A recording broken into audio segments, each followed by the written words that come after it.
नमस्कार, मेरा नाम ऐश्वर्या मोहन है और आप देख रहे हैं हिमकॉम न्यूज़। आज हमारे बीच भोजपुरी जगत के एक ऐसी जानी मानी हस्ती शामिल है जिन्होंने लोगों के दिल में एक अलग ही पहचान बनाई है, जो लोगों के दिलों के धड़कन में बस चुके हैं। तो आइए स्वागत करते हैं प्रभात जी का। सर, सबसे पहले आपको सावन माह की बहुत बहुत हार्दिक शुभकामनाएं। बहुत बहुत धन्यवाद ऐश्वर्या जी। सर, आप कैसे हो? आपका सफ़र कैसा रहा है? हाँ, मैं बिल्कुल बहुत अच्छा हूँ और बहुत ही रोचक लग रहा है मुझे। यहाँ पे बहुत ही अच्छा लग रहा है इस माहौल में यहाँ पे आके और आपसे मिलके। और जीवन के सफ़र की बात करेंगे तो देखिए, हर व्यक्ति के लिए उसका कार्य, उसका जीवन, उसका परिवार कहीं न कहीं चुनौतियों से भरा होता है।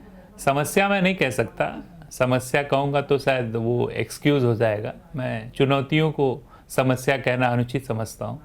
तो जीवन में तमाम उतार चढ़ाव, अच्छा बुरा वक्त लाइफ के साथ जुड़ा रहा और मिला जुला के मैं बहुत संतुष्ट हूँ, बहुत खुश हूँ अपने चाहे वो मेरा कैरियर का वो लाइफ रहा हो या फिर मेरी पर्सनल लाइफ रही हो, तो सब कुछ बहुत अच्छा रहा। आपको सिंगिंग की इंस्पिरेशन कहाँ से मिली?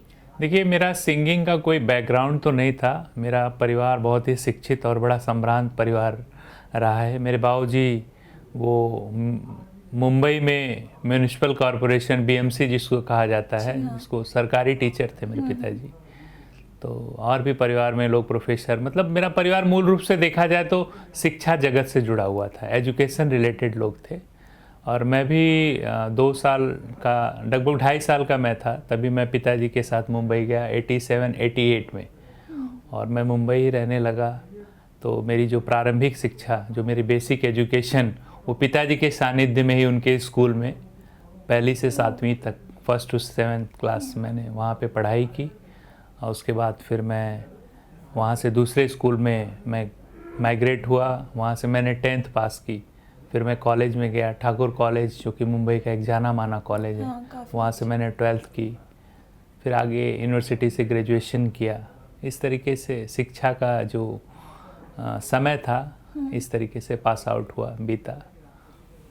तो ये आपकी फैमिली इतनी ज़्यादा एजुकेशन में इन्वॉल्व, तो आप अचानक से ऐसे सिंगर बनने की आपकी इच्छा हुई, तो उनका क्या रिएक्शन था इसके लिए? देखिए, परिवार का एक तरीके से कहा जाए कि न तो प्रतिरोध था और ना ही समर्थन था। प्रतिरोध का मतलब आप कोई मतलब उनका उसके अगेंस्ट नहीं थे वो लोग, लेकिन कोई पॉजिटिव सपोर्ट भी नहीं था। लोगों ने कहा कि देखिए, आपने अपनी इच्छा से, स्वेच्छा से आपने अपना क्षेत्र चुना हुआ है, तो इसके पीछे पूरी कर्मठता से, पूरी ईमानदारी से, लॉयल्टी के साथ आप अपना काम करिए। काम कोई बड़ा छोटा नहीं होता, काम कोई ख़राब नहीं होता, हर काम अच्छा होता है। और इसको करिए तो आप मेहनत से करिए, दिलो जान से करिए। तो इसी मंत्र को लेके मैं आगे बढ़ता चला गया। और जी, आपका जो नया गाना है वो काफ़ी ज़्यादा चर्चे में है, तो आप उसके लिए आप क्या कहना चाहोगे? देखिए, मुझे बहुत खुशी, किसी के लिए भी अगर किसी कोई चीज़ फेमस होती है, प्रसिद्ध होती है, तो उसको अच्छा लगता है। और मुझे विशेष करके इसलिए ज़्यादा अच्छा लग रहा है क्योंकि वो विषय प्रधान है, वो सब्जेक्ट रिलेटेड चीज़ है। जो आज मुंबई में जो भाषावाद को लेके लोगों पे अत्याचार हो रहा है, जो राज ठाकरे या कुछ अन्य लोग हैं जो परप्रांतियों के साथ, विशेष करके उत्तर भारतीयों के साथ अन्याय कर रहे हैं, तो ये गलत है। तो उसको मैंने देखते हुए, उसको सोचते हुए मुझे बड़ी ठेस पहुंची, तो मैंने वो सब्जेक्ट बनाया। हमारे सिंगर हैं साथ में, साहिल आज़मी जी, उनके साथ हमने गाया और गाना लोगों को अच्छा लगा। काफ़ी ज़्यादा जी, पसंद आया तो लोगों को पसंद आया। और बट ऐसा देखा जा रहा है कि ये आपके लिए तो एक प्राइड का एक्सप्रेशन है, पर कुछ लोग हैं जो उन्हें नहीं पसंद आ रहा है, उन्हें लग रहा है कि ये रीजनल डिस्ट्रीब्यूशन फैला रहा है जी ऐसे देश में। तो आप इसमें क्या कहना चाहोगे? देखिए, वो ये उनकी मानसिकता है, बड़ी छोटी मानसिकता है।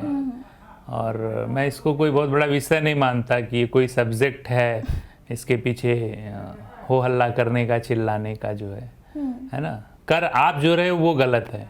जी हाँ, हम जो कर रहे हैं वो गलत नहीं है, जो आप कर रहे हो वो गलत है। आपको क्या लगता है हमारे देश में ऐसा डिस्क्रिमिनेशन होना कितना हद तक लोगों को बुरा बना सकता है या हमारी फ्यूचर को गलत राह पे ले जा सकता है? देखिए हम लोग एक डेमोक्रेटिक कंट्री में रहते हैं। भारत एक लोकतांत्रिक देश है, बहुत सेक्युलर। बहुत सेकुलर है, और पूरे वर्ल्ड में जैसा मैंने पढ़ा है और सुना है और देख रहा हूँ कि इस मायने में भारत की एक अलग साख है। और विशेष करके जब से हमारे नरेंद्र मोदी जी प्रधानमंत्री हुए हैं, जी हाँ। तब से तो और ही ज़्यादा जो है कि नहीं, इंडिया की डेमोक्रेसी, इंडिया का लोकतंत्र बहुत प्रबल है, बहुत मजबूत है, बहुत साफ़ सुथरा है। तो ये चीज़ हम लोगों के लिए बहुत ही गर्व की बात है। ठीक है कि ये हमारे यूथ को कुछ डिस्क्रिमिनेट करेगा या उन्हें कुछ गलत मैसेज देगा?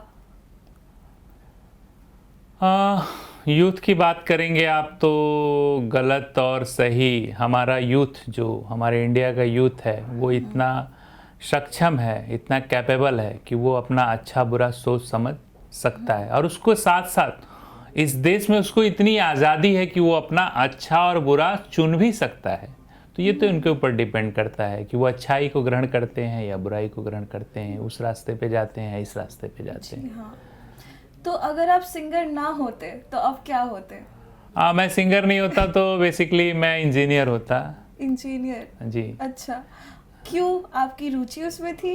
नहीं, देखिए, मैं जब स्कूल टाइम में था तो मेरे 4-5 फ्रेंड्स थे, तो हम लोगों ने प्लान अप किया था कि हम लोग इंजीनियरिंग करेंगे, मैकेनिकल इंजीनियरिंग या जो भी कंप्यूटर इंजीनियरिंग, जो सब्जेक्ट हमको मिल जाएगा वो हम लोग करेंगे। और इंडिया नहीं, हम लोग आउट ऑफ इंडिया कहीं, विशेष करके हम लोगों का यूएसए का था कि हम लोग यूएसए सेटल होंगे, वहाँ पे अपनी लाइफ बिल्डअप करेंगे, अपने आप को ग्रोन अप करेंगे। तो सब ने पढ़ाई की और मैं भी पढ़ा। मैं पढ़ने में बहुत ही तेज़ जो है स्टूडेंट था, बहुत ही अच्छी पढ़ाई मैंने की, जो भी जब तक की। लेकिन कुछ पारिवारिक जिम्मेदारियों के नाते पिताजी मुझे पढ़ा नहीं पाए, वो इंजीनियरिंग नहीं करा पाए। घर में बहन की शादी थी और भी काम थे, जिसको कि मेरी पढ़ाई से ज़्यादा उसको प्राथमिकता देना उनका कर्तव्य था। तो इस कारण मैं इंजीनियरिंग नहीं कर पाया, बट मुझे उसका कोई दुख या मलाल नहीं है। मैं खुश हूँ अपनी इस लाइफ से भी, अपने इस प्रोफेशन से भी, अपने परिवार से भी। I am fully satisfied. Very good sir. ऐसा कोई गाना जिसको आप रिकॉर्ड करते वक्त काफ़ी ज़्यादा इमोशनल हो गए हो? हाँ जी, जो आपके दिल के बहुत करीब हो? मैंने एक गाना लिखा था। मैं एक्चुअली मैं मुंबई रहता था, तो जब गर्मियों की छुट्टियां होती थी तो हम गांव जाया करते थे पिताजी के साथ 1 महीने के लिए। लेकिन कुछ बीच में 2-3 साल ऐसा गैप हुआ कि हम गांव नहीं जा पाए। तो उस समय देखिए, ना मैं गायक था ना मैं लेखक था, तो मैंने उस दरमियान एक गाना लिखा था और वो गाना मेरे दिल के बहुत करीब है। और उस गाने की उपलब्धि ये है कि मैंने जहाँ जहाँ भी वो गाना गुनगुनाया या सुनाया, लोगों ने उसको बहुत प्यार दिया, बहुत दुलार दिया, बहुत ही अपने हृदय के करीब रखा। और उस गाने की बदौलत मैंने अब्रॉड 4-5 कंट्रीज़ में शोज़ किए, लोगों ने उसको इतना पसंद किया, उसको सुन के मुझे बुलाया। तो वो गाना मैंने लिखा था, मैं उसकी 2 लाइन आपको सुनाता हूँ। कि गाँव के सिवनवा से खेत खरिहनवा, हरे नाही भुलाला, अरे नाही भुलाला घर हमारे ये भैया, गौवा बोलावेला हमारे ये भैया, गौवा बोलावेला हमारे ये भैया। कि छोट के जे रहली त बकरी चरवली, साग भात खाई के हम देहिया बनवली। छोट के जे रहली भैंसिया चरवली, नून भात खाई के हम देहिया बनवली।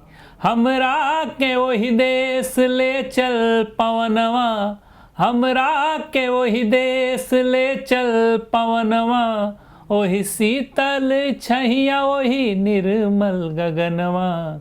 चंदा मामा आरे आवा, चंदा मामा पारे आवा, इहे लोरी हमरा के माई सुना के, इहे लोरी हमरा के माई सुना के, हमके सुतावे उ थपरी बजा के। चंदा मामा आरे आवा, चंदा मामा पारे। बहुत खूब सर, बहुत बहुत प्यारा गाना है ये जी। तो आपके कोई फेवरेट सिंगर हो जिनका गाना आपको बहुत ज़्यादा पसंद हो? देखिए मेरे जो भोजपुरी में देखा जाए तो जो 80-85 के दशक से जो भी गायक हुए, जहाँ से रिकॉर्डिंग्स की जो टेक्नोलॉजी आई, लोगों ने रिकॉर्ड करके अपने अपने गाने, तो उस दरमियान से देखा जाए तो बहुत ही अच्छे अच्छे गायकों ने अपनी अपनी प्रस्तुति दी। महान गायकों ने, मैं उनको कहूँगा, अच्छा शब्द उनके लिए छोटा पड़ेगा, तो उसमें चाहे भिखारी ठाकुर जी हो, या फिर महेंद्र मिश्र जी हो, या गायत्री ठाकुर हो, उसके बाद फिर भरत शर्मा व्यास जी हो, शारदा सिन्हा जी हो, ऐसे करके तमाम लोग। फिर दौर थोड़ा बदला, मनोज तिवारी जी आए और फिर पवन सिंह आए, तो ऐसे करके तमाम सिंगर्स आए, तो सबको हमने सुना। लेकिन जो स्वर्णिम, जिसको गोल्डन पीरियड कहेंगे ना, वो मनोज तिवारी जी जब तक गाते थे तब तक भोजपुरी कहीं ना कहीं एक सीमित दायरे में, एक संयोजित दायरे में थी। बहुत ही अच्छे अच्छे गीत उन्होंने लाया और कहीं ना कहीं भोजपुरी को पीक पर पहुंचाने में मनोज तिवारी जी का बहुत बड़ा योगदान है। और मेरा सौभाग्य है कि वो मेरे आदर्श हैं। वो मैं इंस्पायर्ड उन्हीं से हुआ मैं गायक बनने के लिए। और इस इंस्पायरेशन के साथ मेरी जो कर्मठता थी, मेरी जो मेहनत थी, कहीं न कहीं उनके करीब मुझे ले गई और मुझे उनके जीवन में उनके पारिवारिक सदस्य का दर्जा मिला। उन्होंने मुझे छोटे भाई का प्यार दिया और आज भी वो बहुत मानते हैं। हम लोग 12-14 साल मुंबई में एज ए फैमिली रहे, बहुत अच्छी तो बात उनको है मैं सर। बहुत पसंद करता हूँ। वो मेरे आदर्श हैं, गुरु हैं।